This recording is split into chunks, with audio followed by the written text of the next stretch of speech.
Assalamualaikum warahmatullahi wabarakatuh.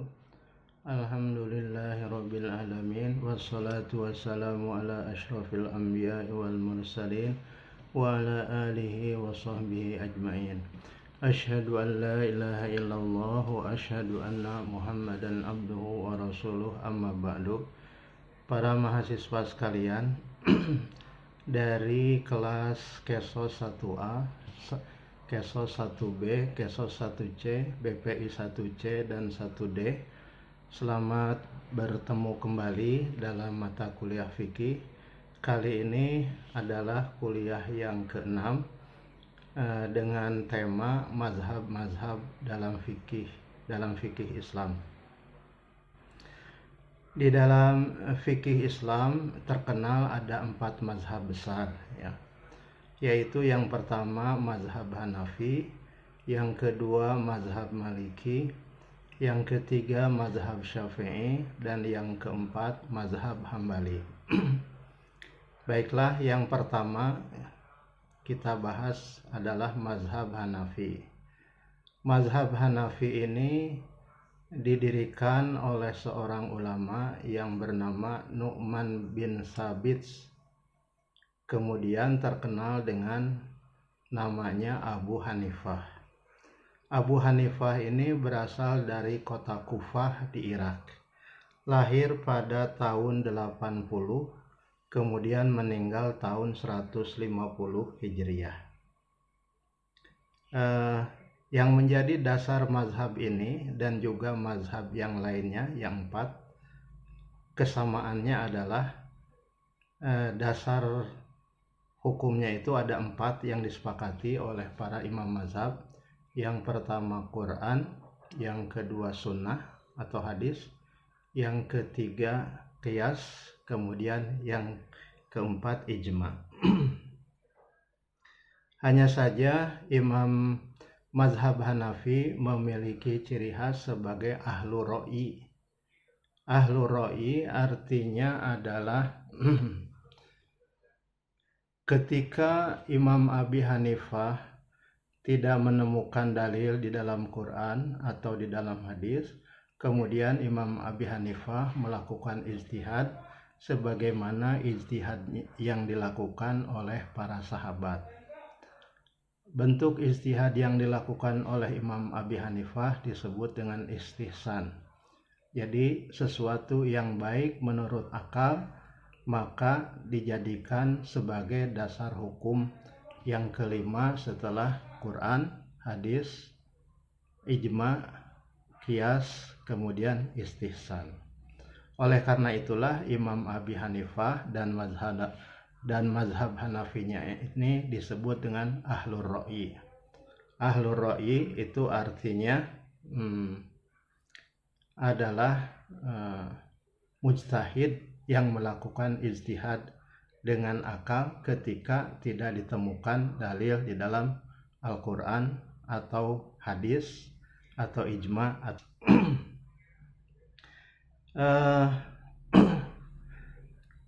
Kitab yang digunakan sebagai sumber dalam mazhab Hanafi adalah kitab Musnad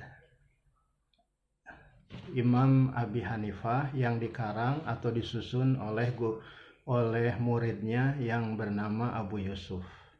Kemudian yang terakhir adalah mazhab Hanafi ini tersebar di negara atau dianut oleh warga negara Mesir dan warga negara India. Itu secara singkat mengenai mazhab Hanafi, ya. Kemudian yang kedua adalah mazhab Maliki. Mazhab Maliki ini dibangun oleh Imam Malik. Imam Malik ini lahir di kota Madinah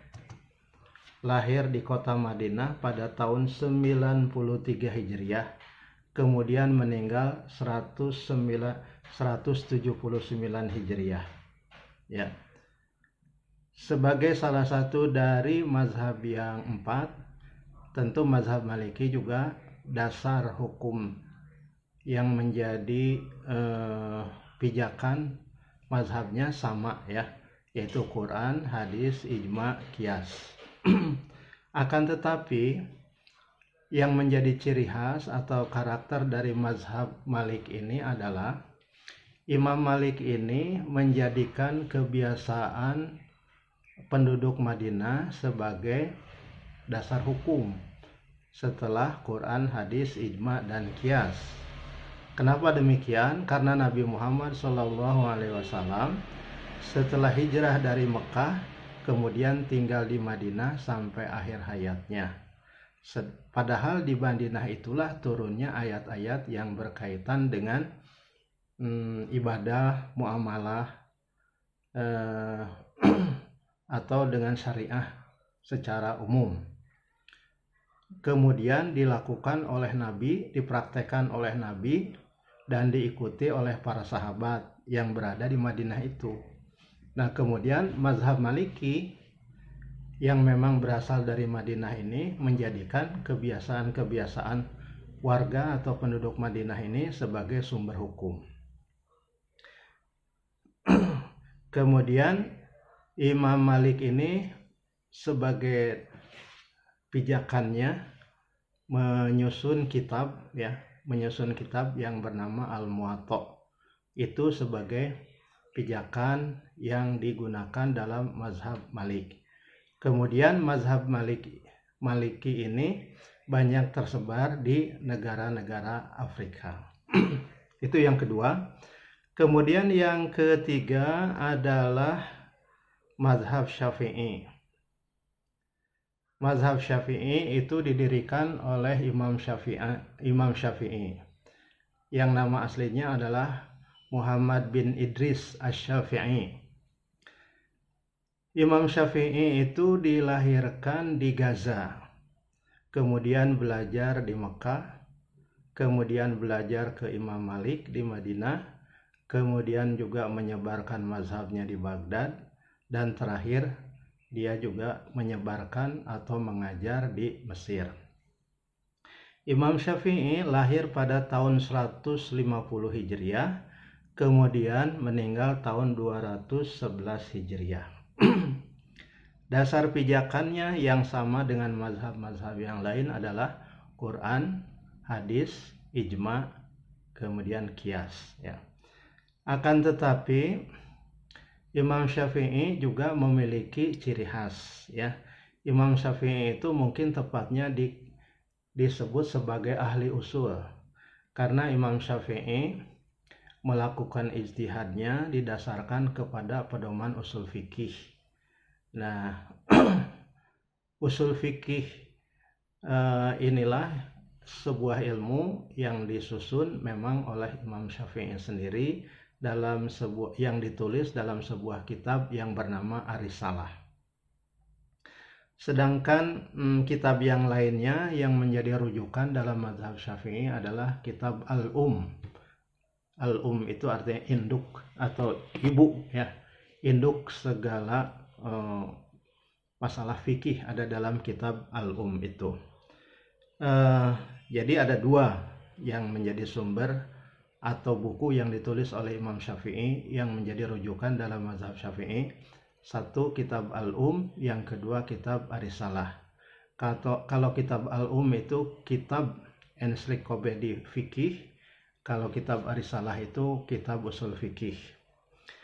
Nah, mazhab Syafi'i banyak berkembang di Indonesia dan di Malaysia.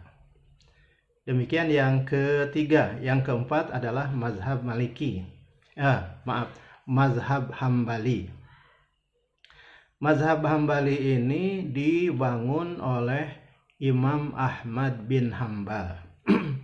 Imam Ahmad bin Hambal itu dilahirkan di Baghdad, Irak ya. Sama seperti Imam Hanafi. Kalau Imam Hanafi itu di Kufah, tapi masih Irak ya. Nah, dilahirkan pada tahun 164 Hijriah. Kemudian meninggal tahun 240 Hijriah. Nah, mazhab Hambali ini juga dasar hukumnya itu tadi sama ya, yang 4, Quran, hadis, ijma, qiyas.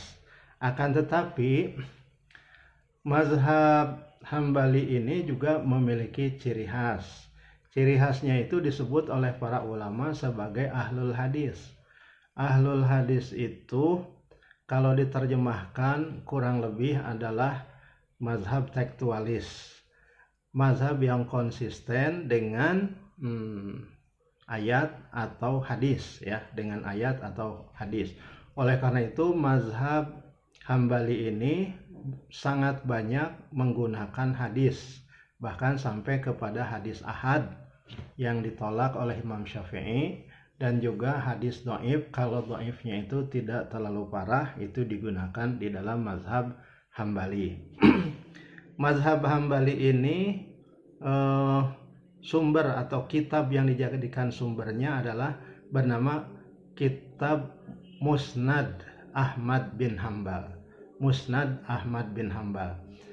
Kitab Musnad itu adalah kitab hadis yang disusun berdasarkan perawi pertama, yaitu sahabat, ya.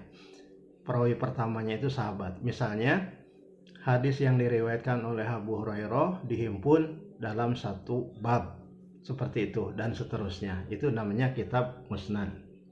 Kemudian mazhab Hambali ini dianut diantaranya adalah oleh warga dari negara Arab Saudi.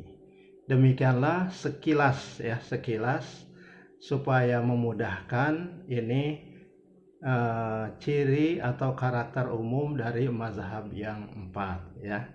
Selamat belajar, mudah-mudahan para mahasiswa sekalian sukses selalu dalam belajar, dan silahkan dibaca sebelumnya sudah saya kirim tujuan pembelajaran, kemudian materi tentang mazhab-mazhab ini, kemudian yang ketiga ini adalah video pembelajaran tentang mazhab-mazhab dalam fikih. Selanjutnya kemudian nanti akan disampaikan soal-soal, ya, yang menjadi tugas yang harus dikerjakan oleh para mahasiswa, yaitu mahasiswa Kesos 1A, Kesos 1B, Kesos 1C, dan BPI 1C, dan BPI 1D. Selamat bekerja. Wabillahi taufiq wal hidayah. Wassalamualaikum warahmatullahi wabarakatuh.